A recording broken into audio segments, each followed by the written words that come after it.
La parole de Dieu est claire. Depuis le tout début, il a mis à part son peuple, nous a appelés à marcher dans ses voies et nous a donné des instructions pour la vie. Et l'une des instructions les plus fondamentales qu'il nous a données concerne ce que nous mangeons. Certains d'entre vous ne toucherez jamais au porc, mais vous laissez la saleté entrer dans vos oreilles à travers de la musique qui glorifie le péché. Certains d'entre vous ne mangerez jamais de fruits de mer, mais vous vous asseyez devant un écran à regarder des divertissements qui nourrissent votre âme avec rien d'autre que de la violence, de la luxure, de la cupidité et de la rébellion. Si Yahvé nous appelle à nous séparer de la nourriture impure, pensez-vous qu'il veut que nous nous nourrissions d'influences impures ? Certains d'entre vous meurent de faim pour la sainteté, meurent de faim pour la justice, meurent de faim pour la présence de Yahvé. Mais vous continuez à vous nourrir de saleté, vous continuez à vous remplir de ce qui est pourri, de ce qui est impur, de ce qui est corrompu, et ensuite vous vous demandez pourquoi vous vous sentez éloigné de lui. Tout comme Yahvé nous a donné des instructions claires sur les animaux que nous devons ou ne devons pas manger, il nous a aussi donné des instructions claires sur ce que nous devons ou ne devons pas méditer. Philippiens 4:8. Que tout ce qui est vrai, tout ce qui est honorable, tout ce qui est juste, tout ce qui est pur, tout ce qui est habile, tout ce qui mérite l'approbation, s'il y a quelque vertu et s'il y a quelque louange, que cela soit l'objet de vos pensées. C'est la norme de Yahvé pour ce qui doit remplir nos cœurs et nos esprits. Mais que faisons-nous à la place ? Nous écoutons des chansons qui glorifient le péché. Nous nous divertissons avec des émissions que nous savons que nous ne devrions pas regarder. Nous faisons défiler les réseaux sociaux en remplissant nos esprits de vanité, de matérialisme, d'images et de messages qui nous éloignent de la vérité de Yahvé. Et ensuite, nous nous demandons pourquoi notre marche avec lui semble faible. C'est parce que nous nous nourrissons de ce qui est impur. Laissez-moi être clair.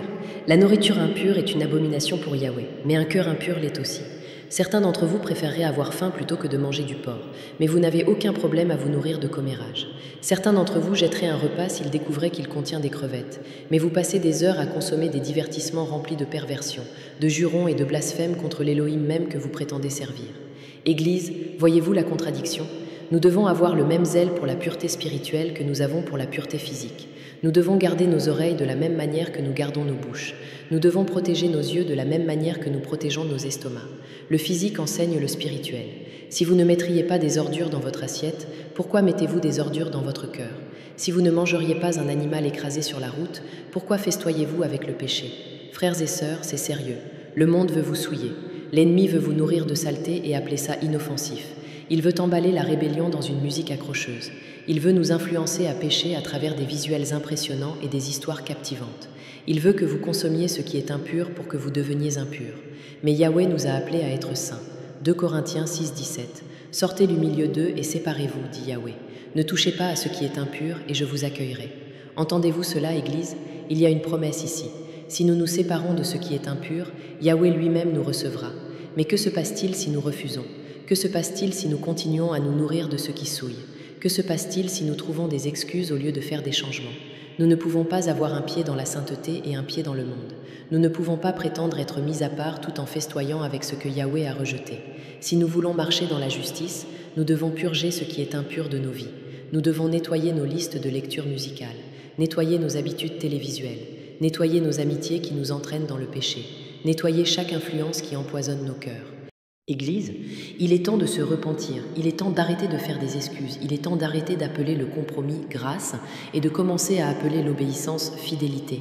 Yahvé appelle son peuple à être saint, à être pur, à être sans souillure. Répondrez-vous à cet appel ? Nettoierez-vous ce qui est impur ? Abandonnerez-vous vos désirs pour ses commandements ?